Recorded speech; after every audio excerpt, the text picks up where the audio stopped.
रुक जाइए भक्तों, अगर आप बार बार मेहनत करके भी सफलता नहीं पा रहे, अगर घर में परेशानियां खत्म होने का नाम नहीं ले रही हैं, तो आज की ये कथा आपके लिए है। हो सकता है आपको अभी मेरी बात पर विश्वास ना हो, लेकिन आज जो सोमवार की ये कथा आप सुनने जा रहे हैं, उसे सुनने के बाद शायद आप भी हर सोमवार भोलेनाथ का नाम लेना शुरू कर दें, क्योंकि ये कथा एक ऐसे युवक की है जिसे पूरा गांव अभागा कहता था, लेकिन जब उस पर महादेव की कृपा हुई तो वही लोग उससे सामने सिर झुकाने लगे। आइए भक्तों, चलते हैं प्राचीन काल की उस अद्भुत घटना की ओर, जहां एक साधारण युवक पर भोलेनाथ की ऐसी कृपा हुई कि पूरा गांव आश्चर्य में पड़ गया। कथा प्राचीन काल की बात है। एक छोटे से गांव में माधव नाम का एक युवक रहता था।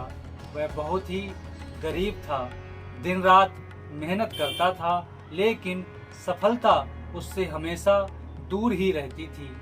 गांव वाले उसका मजाक उड़ाते और कहते, इसका भाग्य कभी नहीं बदल सकता।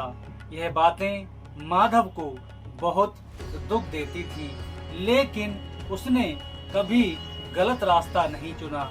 एक दिन गांव में एक सिद्ध संत आए। माधव ने श्रद्धा से उनकी सेवा की। उसकी भक्ति देखकर संत प्रसन्न हुए और बोले, बेटा, हर सोमवार भगवान शिव का स्मरण करना, सच्चे मन से जल अर्पित करना और किसी भी परिस्थिति में उनका नाम लेना मत छोड़ना। माधव ने उसी दिन से यह नियम अपना लिया। हर सोमवार वह सूर्योदय से पहले उठता, नदी से जल लाता, शिवलिंग पर अर्पित करता और हाथ जोड़कर कहता, हे भोलेनाथ, मुझे धन नहीं चाहिए, बस आपकी कृपा चाहिए। दिन बीतते गए, महीने बीत गए, लेकिन उसकी स्थिति में कोई बड़ा बदलाव नहीं आया। गांव वाले फिर भी उसका उपहास ही करते रहे। लेकिन भक्तों, अभी जो हुआ वह तो केवल शुरुआत थी। असली चमत्कार तो तब हुआ जब एक सोमवार की सुबह माधव ने ऐसा निर्णय लिया जिसने उसकी पूरी किस्मत ही बदल दी। एक दिन गांव के पास बहने वाली नदी में भयंकर बाढ़ आ गई। चारों ओर हाहाकार मच गया। लोग अपनी जान बचाने के लिए भागने लगे। उसी समय माधव बिना अपनी परवाह किए लोगों की सहायता करने लगा। उसने कई बच्चों और बुजुर्गों को सुरक्षित स्थान तक पहुंचाया। उसकी बहादुरी और सेवा भाव देखकर राज्य के अधिकारियों तक उसकी चर्चा पहुंच गई। कुछ समय बाद उसे गांव का मुखिया नियुक्त कर दिया गया। जिस युवक को कभी पूरा गांव अभागा कहता था, आज वही पूरे गांव का सम्मान बन चुका था। माधव की आंखों में आंसू आ गए। वह समझ गया यह सब उसकी मेहनत और भगवान शिव की कृपा का ही फल है। हमें इससे क्या सीख मिलती है?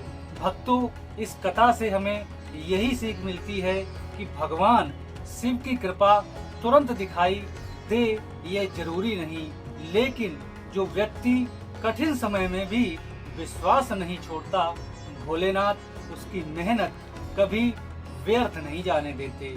महादेव चमत्कार से पहले धैर्य की परीक्षा लेते हैं। जो कठिन समय में भी उनका साथ नहीं छोड़ता, भोलेनाथ भी उसका हाथ कभी नहीं छोड़ते।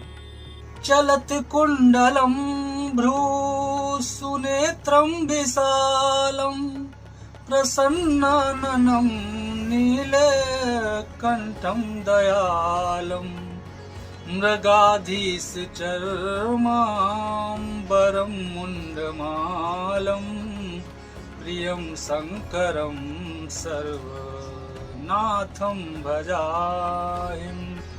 भावार्थ, मैं उन भगवान शिव का ध्यान करता हूँ जिनका गौर वर्ण हिमालय के समान है, जिनके मस्तक पर गंगा विराजमान है, भाल पर चंद्रमा सुशोभित है, कंठ में सर्प, मुख अत्यंत प्रसन्न है, वे नीलकंठ और दयालु हैं तथा समस्त संसार के स्वामी हैं। अगर आप भी सच्चे मन से भगवान शिव पर विश्वास रखते हैं तो कमेंट में एक बार हर हर महादेव अवश्य लिखें। और याद रखिए भक्तों, सच्ची भक्ति कभी व्यर्थ नहीं जाती, बस विश्वास और धैर्य बनाए रखना पड़ता है। अगर कथा अच्छी लगी हो तो शेयर, लाइक और चैनल हम तेरे भक्त को सब्सक्राइब करना ना भूलें। जय भोलेनाथ, कोटि कोटि प्रणाम।